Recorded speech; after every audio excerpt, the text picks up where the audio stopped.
Bismillahirrahmanirrahim. This poem name is No, written by Thomas Hood. Paraphrasing of this poem stanza by stanza. So now we will see the first stanza. Stanza number 1. No sun, no noon, no morn, no sun, no moon, no morn, no noon. तो यहाँ पर जो poet है वो ये कहता है कि ना ही सूरज है, ना चाँद है, ना मॉर्निंग है और ना ही दोपहर है, ना सुबह है और ना दोपहर है।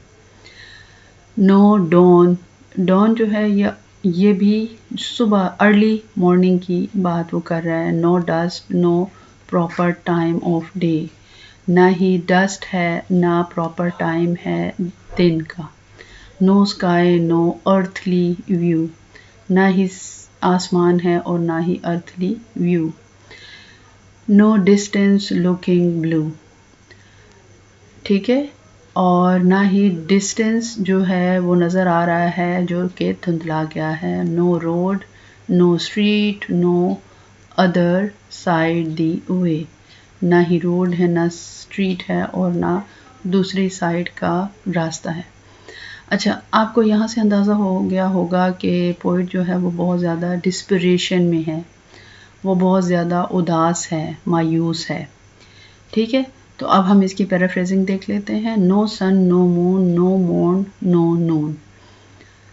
इसकी अगली लाइन भी देख लेते हैं। No dawn, no dusk, no proper time of day, there is no sunlight और moonlight, no morning, no afternoon, no sun, no sense of sunrise or sunset, no clear time of day. The sky is gone, no view of the earth. आपको पता चल रहा होगा कि हमने paraphrasing में क्या किया है कि इन अल्फाज को सिंप्लीफाई करके लिख दिया है। देयर इज़ नो सनलाइट और मूनलाइट, नो मॉर्न, नो नून, इसको हमने कर दिया नो मॉर्निंग और आफ्टरनून, क्योंकि हमने इसके अंदर पैराफ्रेजिंग में हमने वर्ड्स को चेंज करना होता है, लेकिन मीनिंग को पोइट के जो मीनिंग है, आइडिया है, उसको चेंज नहीं करना होता। अच्छा, फिर देखें। No dawn, no dusk, no proper time of day, no sense of sunrise और sunset, no clear time of day, ठीक है। प्रॉपर टाइम ऑफ डे को clear time of day, proper को क्लियर कर दिया टाइम ऑफ डे। अच्छा जी, फिर है this no sky, no earthly view, तो this sky is gone, no view of the अर्थ।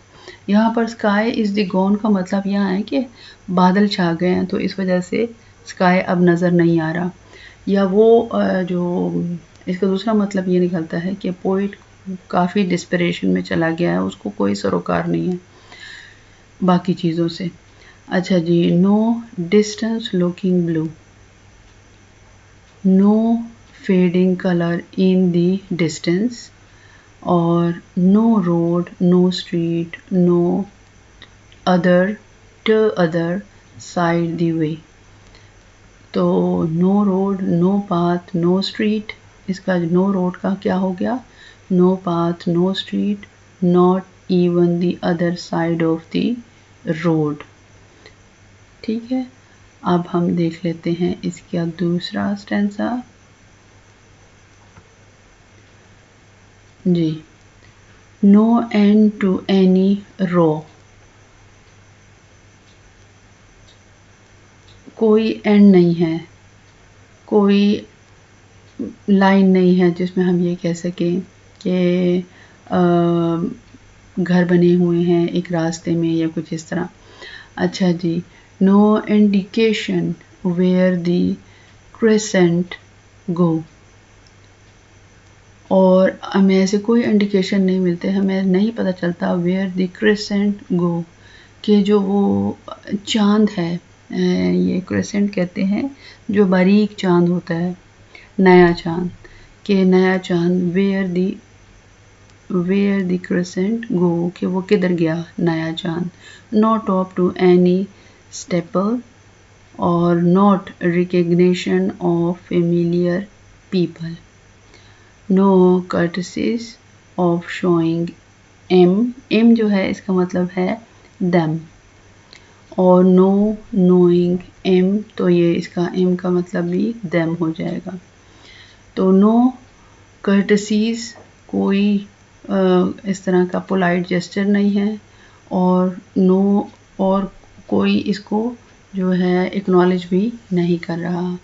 और जो था लास्ट था नो नोइंग एम, इसका है यहाँ पर कोई किसी को नहीं, मतलब नो नोइंग देम, कोई पहचान भी नहीं रहा.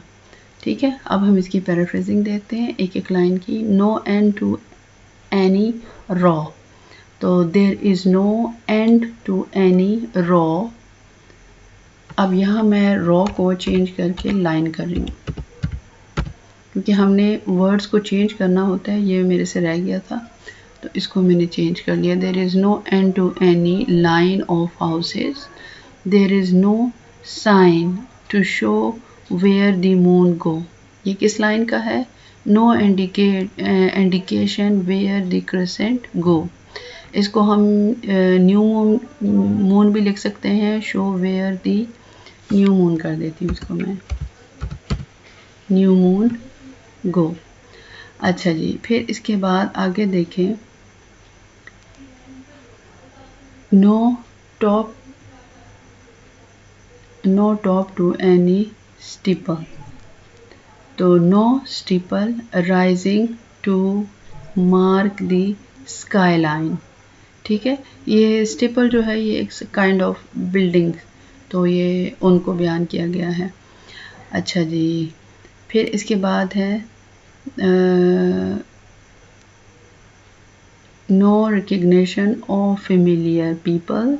There is no indication of familiar faces. अच्छा जी, no courtesies for showing them. M का them हो गया, तो no polite gesture to acknowledge them. No knowing them. In fact, no way of knowing them at all. ठीक हो गया. अब हम इसकी दूसरी स्टैंजा की पैराफ्रेजिंग देख लेते हैं.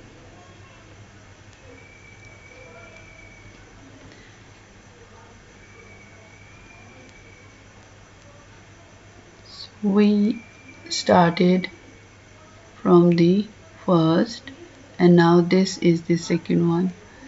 So no end to any raw. Okay, so we have done that. It's the third one.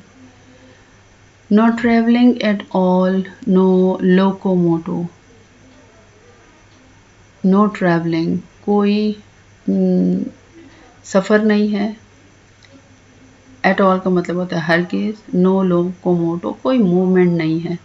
No inkling inkling, no inkling of the way, no notion, कोई इंक्लिंग भी नहीं है, कोई डायरेक्शन भी नहीं है, और ना ही नोशन कहते हैं गुमान को, ख्याल को, वो भी नहीं है. नो गो बाय लैंड और ओशन. अच्छा जी, कोई जाना आना नहीं है, ना ज़मीनी रास्ते से, लैंड के रास्ते से, और ना ही ओशन से, ना ही समंदर के रास्ते से. नो मेल नो पोस्ट, ना ही कोई मेल है. मेल जो आपको पता है डिजिटल मेल होती है, कंप्यूटर के ज़रिए आती जाती हैं और मोबाइल के ज़रिए. और नो पोस्ट वो जो फ़िज़िकली मतलब कोई शख्स लेके आता है, ख़त किताबत जिसको कहते हैं. अच्छा जी, no news from any foreign coast, और किसी भी बाहर के रास्तों से भी कोई ख़बर नहीं है. नो पार्क और रिंग, नो आफ्टरनून जेंटेलिटी. अच्छा जी, इसमें ये है जेंटेलिटी कहते हैं एलिगेंट, इसको एलिगेंट भी बोलते हैं, या बहुत शानदार या कुछ इस तरह. ठीक है, और ये जो रिंग का वर्ड है ये वहाँ पर कुछ ख़ास किस्म की आप इसको क्या समझें, हम कोई जगहें हैं, प्लेसेस हैं, उसको हम ये कहते हैं कि वो एंटरटेनमेंट की होंगी या कुछ इस तरह। ये वेस्ट को यहाँ पर बताया गया है। स्पेशली ये है यूके में भी, यहाँ एक रिंग, एक प्लेस है वहाँ पर मौजूद है। अच्छा जी, तो नो पार्क, नो रिंग, और ये हमने इसका भी कर लिया। अब हम इसकी पैराफ्रेजिंग देखते हैं। No traveling at all, no locomotive. There is no movement or travel of any kind. No inkling of the way, no notion. No idea of direction, no sense of where to go. No go by land or ocean. No transportation where by land or sea. No email, no post. अब इसका हम देखते हैं क्या है। No email, deliveries, no post at all. No news from any foreign coast. No news arriving from anywhere overseas. No park, no ring, no afternoon gentility. No park to stroll in. Stroll का मतलब होता है घूमना फिरना। No fashionable places like the ring. No gentle afternoon social life. और sorry, no elegant, वो gentility था, हमने इसको किया no elegant afternoon social life. तो कोई ऐसी सोशल लाइफ भी नहीं है, बहुत शानदार किस्म की। अच्छा, अब हम इसका लास्ट स्टेंजा देख लेते हैं। No company, no nobility, no warmth, no cheerfulness, no healthful ease. No company, कोई फ्रेंड नहीं है, कोई फ्रेंडशिप नहीं है। नो नोबेलिटी, कोई शराफत नहीं है, नोबल नहीं है। नो वार्मथ, कोई अपना नहीं है। No cheerfulness, no healthful ease. No cheerfulness, कोई खुशी नहीं है। नो हेल्थफुल ईज, कोई सेहतमंदी यानी एनर्जी नहीं है। No comfortable feel in any member, कोई भी कंफर्टेबल जो फील है ना, इन एनी मेंबर, कोई भी कंफर्टेबल फील नहीं है मेंबर्स में, लोगों में। No shade, no shine, no butterflies, no bees. No shade, कोई कलर नहीं है, कोई शाइन नहीं है, और ना ही कोई बटरफ्लाई। बटरफ्लाई भी खुशी की और लाइवलीनेस की अलामत होती है। और नो बीज, और बीज भी जब वो बजिंग करती हैं तो वो एक ज़िंदगी का एहसास देती हैं। No fruit, no flowers, no leaves, no birds. और आखिर में पोइट इसको नवंबर कह देता है। तो ये सारा कुछ होता है नवंबर में, जब सख्त सर्दी पड़ी होती है, हर जगह स्नो ही स्नो होती है। मैं वेस्ट की बात कर रही हूँ। ये पोइट के पोइट ने जिस जगह को इमेजिन किया है, जिस जगह वो रहता है जहाँ पर स्नो बहुत ज़्यादा होती है, तो वो इस बात को बता रहा है कि एक तो यहाँ पर वो फीलिंग्स को बता रहे हैं। नो कंपनी, कोई फ्रेंडशिप नहीं है, ठीक है, कोई शरीफ नहीं है, कोई अफेक्शन नहीं है, कोई अपना नहीं है, जॉय नहीं है, हेल्थ नहीं है, ठीक है, और कंफर्टेबल फीलिंग नहीं है, कोई अच्छे जिनके साथ कंपनी हो वो लोग नहीं हैं। और यहाँ पर फिर वो कहता है तो इस वजह से जब ये सारी चीज़ें नहीं होंगी तो फिर there is no shade, no shine. Life में तो कोई शेड, कोई शाइन नहीं है। बटरफ्लाई और बीज यानी रौनक ही नहीं है ज़िंदगी में। इसलिए फिर ना ही फल है और ना ही फ्रूट है।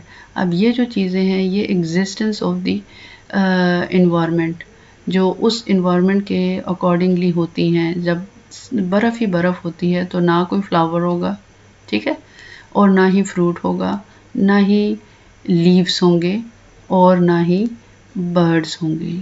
ऐसे ही है। और वो कौन सा मंथ है? वो नवंबर का मंथ है। ना बटरफ्लाई होंगी ना बीज होंगी। तो ये दोनों किस्म की फीलिंग्स को बता रहे हैं पोइट, इनर फीलिंग को और आउटर फीलिंग जो कि नवंबर से रिलेटेड है। तो अब हम इसकी पैराफ्रेजिंग देख लेते हैं। नो कंपेनियनशिप, कोई दोस्ती नहीं है। नो प्रेजेंस ऑफ नोबल और हाई क्लास पीपल, कोई नोबल और हाई क्लास पीपल भी नहीं है। नो अफेक्शन, नो जॉय, ना कोई अफेक्शन है ना कोई जॉय है। No sense of relaxed well being, और कोई भी sense of relaxed well being यानी एक अच्छी ज़िंदगी, रिलैक्स ज़िंदगी नहीं है। No part of body feel comfortable, ये देखें ना, no comfortable feel in any member. तो इसका no part of body feels comfortable. No shade, no shine, no butterflies, no bees, no sunlight, no shadows, no butterflies और bees. फिर उसके बाद ये फ्रूट और फ्लावर्स, इसको एज इट इज़ हम लोगों ने लिखा है। No fruit, no flowers, no existence, no birds और नो लीव्स।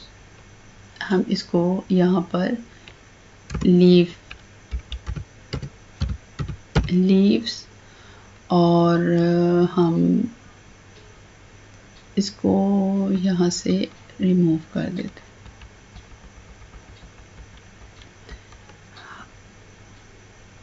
इसको हम एक्सप्लेनेशन में तो बयान करेंगे। No fruit, no flowers, no leaves और no birds existence in this environment. In which environment? In this snow. In snowy environment there is nothing available. So what month is that? That is November.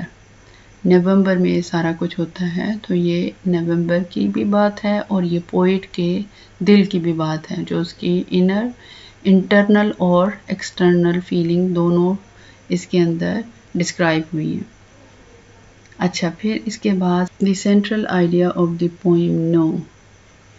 बस अब हम इसको describes how dull, dark and lifeless the November, lifeless the month of the November feels। ठीक हो गया, feels। और फिर इसके बाद हम ये कह सकते हैं कि central idea of the poem no describe how dull है, dark है and lifeless the month of November feels। हम इसमें फील करते हैं कैसी डल और डार्क और लाइफलेस ज़िंदगी को। एवरीथिंग सीम्स टू डिसअपीयर, हमें ऐसा लगता है हर चीज़ गायब हो गई है, ना बर्ड होता है, ना लीव्स होते हैं, ना फ्लावर्स होते हैं, ना फ्रूट होते हैं।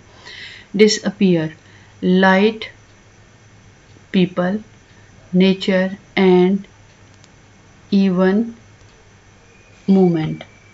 तो इसमें क्या होता है, ना ही लाइट होती है, ना जिसका सनलाइट का जिक्र किया गया है, ना ही लोग होते हैं, पीपल्स भी नहीं होते, और नेचर जो कि नेचर होती है फूलों से, फलों से और मुख्तलिफ दरख्त, ये बिल्कुल नज़र नहीं आते, सिर्फ स्नो ही नज़र आती है। ठीक है, वाइट होता है हर चीज़। तो वो कह रहे हैं कि नेचर भी नहीं होती है एंड इवन मूवमेंट, तो मूवमेंट भी नहीं होती डेफिनेटली। ठीक है, तो अब हम इसकी समरी देख लेते हैं। आई होप के आपको सेंट्रल आइडिया समझ आ गया होगा। Summary, in the poem No, the poet says that in November there is no sun, no moon, no light and no clear time of day. The streets, people, and buildings seem to vanish in the gloom. There is no travel, no letter, no news, and even no joy or beauty in nature. Everything feels quiet, cold, and still. The poem ends by revealing that all this emptiness, khalipan, is because it is November. अच्छा जी, इसको मैं ज़रा दोबारा बता देती हूँ. In the poem no the poet says that in November there is no sun. नवंबर में ना ही सन होता है, ना मून होता है, ना लाइट होती है. And no clear time of day, और डे का भी क्लियर टाइम नहीं होता कि आपको पता हो सूरज निकला है, अब सूरज गरूब हो रहा है, तो ये सारी चीज़ें नहीं होती. द स्ट्रीट, पीपल और जो बिल्डिंग हैं सीम्स टू वैनिश. वैनिश का मतलब होता है गायब हो जाना. ऐसे लगता है कि वो गायब हो गई हैं ये सारी चीज़ें, लोग, स्ट्रीट, बिल्डिंग और इवन पीपल. इन दी ग्लूम, इस ग्लूम में, इस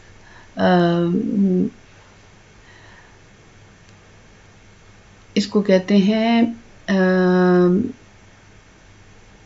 ग्लूम का लफ्ज़ जो है वो उसके लिए इस्तेमाल होता है बिल्कुल खालीपन के लिए.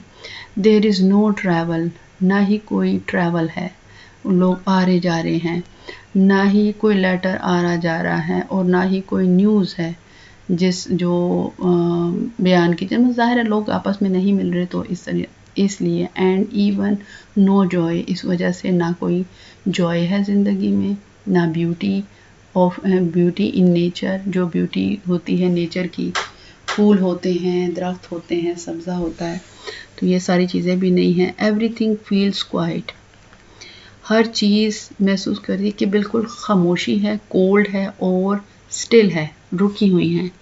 The poem and by the revealing that all these emptiness, ये खालीपन जो है ये पोइट रिवेल कर रहा है. रिवेल का मतलब होता है ज़ाहिर कर रहा है. जब छुपी हुई किसी चीज़ को ज़ाहिर किया जाता है तो हम उसको कहते हैं कि रिवेल, ठीक है, सॉरी रिवील. तो फिर इसको poet and by revealing that all this emptiness, ये जो एम्प्टीनेस है, ये जो खालीपन है, इज़ बिकॉज ऑफ नवंबर, ये नवंबर की वजह से है. अब हम इसकी थीम देख लेते हैं. इसकी थीम में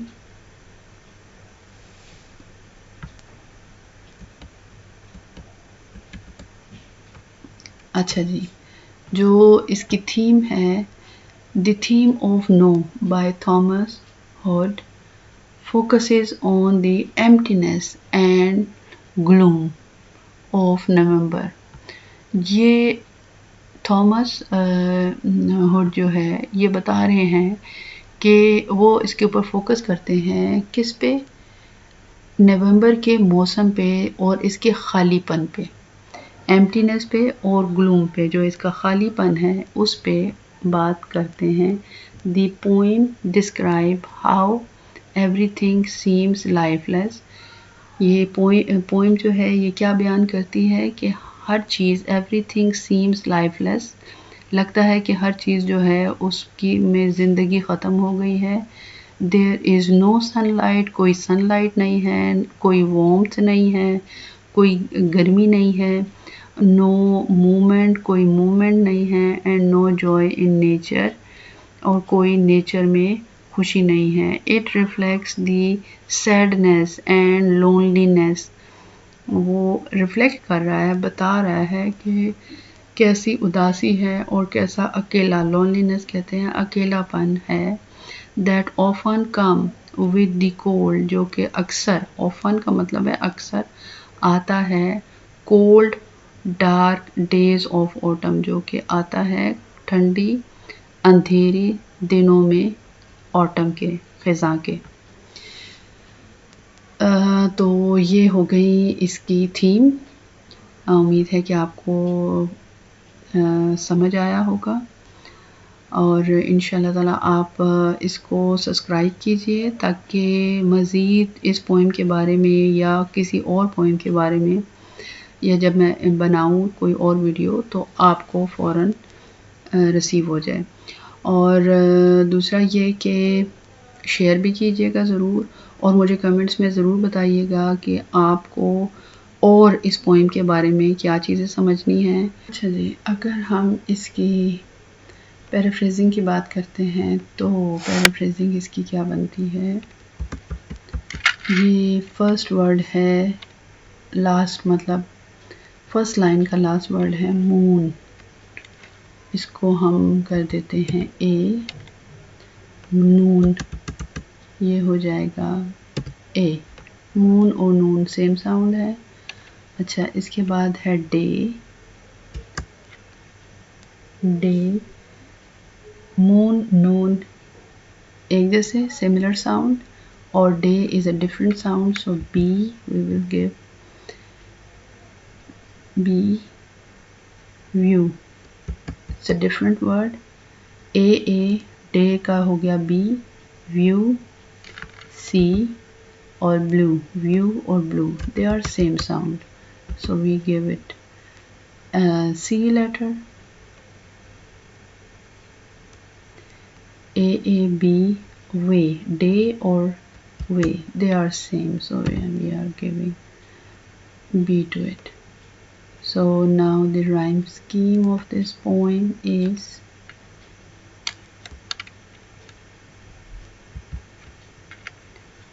so A, B, sorry, A, B, and then C, and B. So that is the rhyme scheme.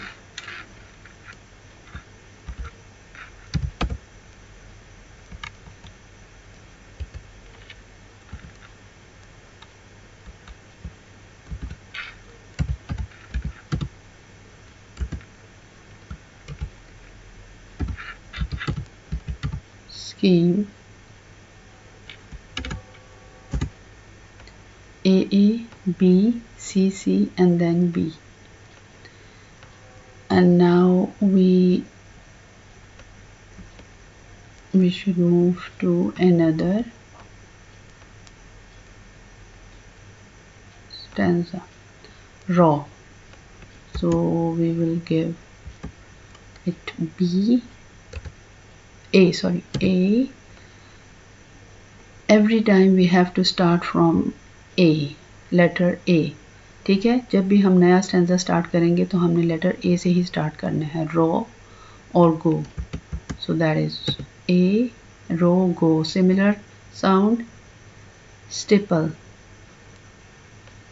so that is B, and people, so that is also same, B, M, so that is C, and M, that is also C. So what would be the rhyming scheme?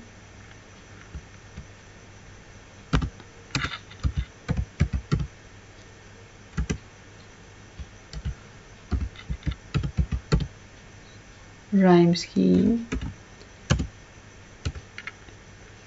A,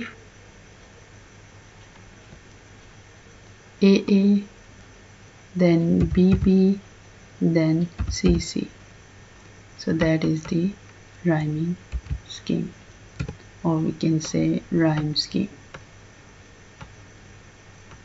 Now move towards the stanza C, locomotion.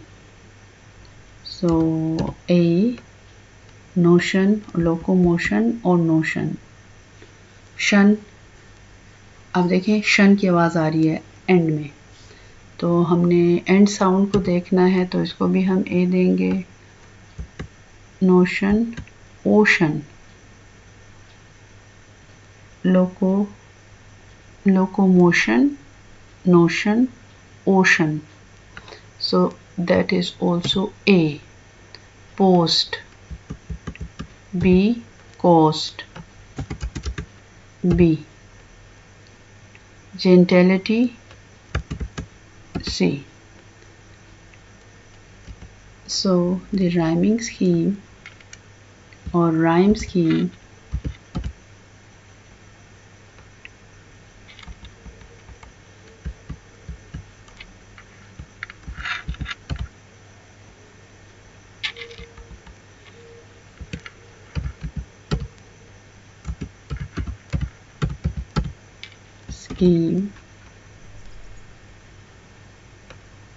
so there is some problem, that's why.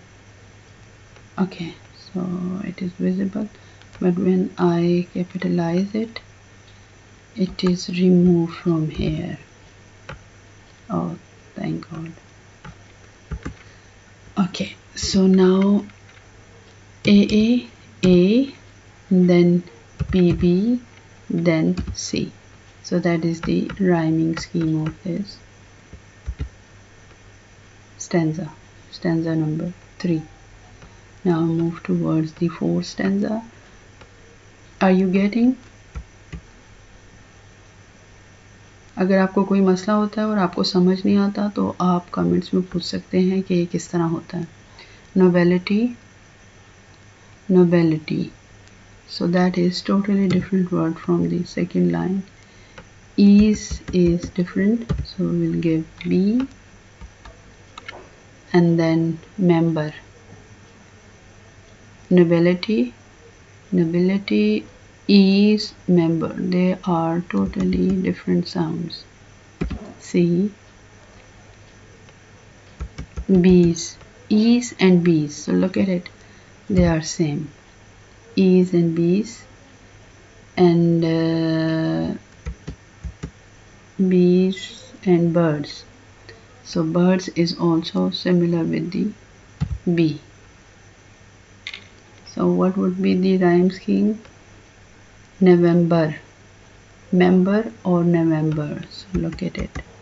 We have found the pair of C as well. So now the rhyme scheme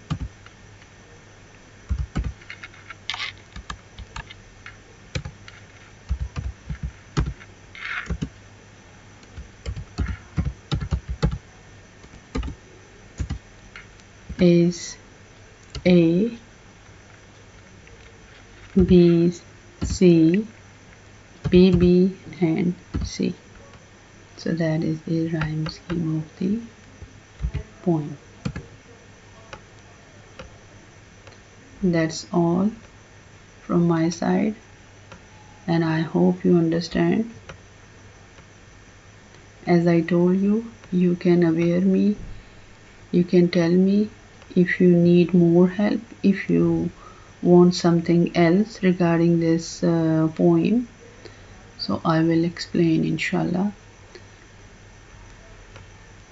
And please subscribe and like, and as well as share with your friends. Thank you.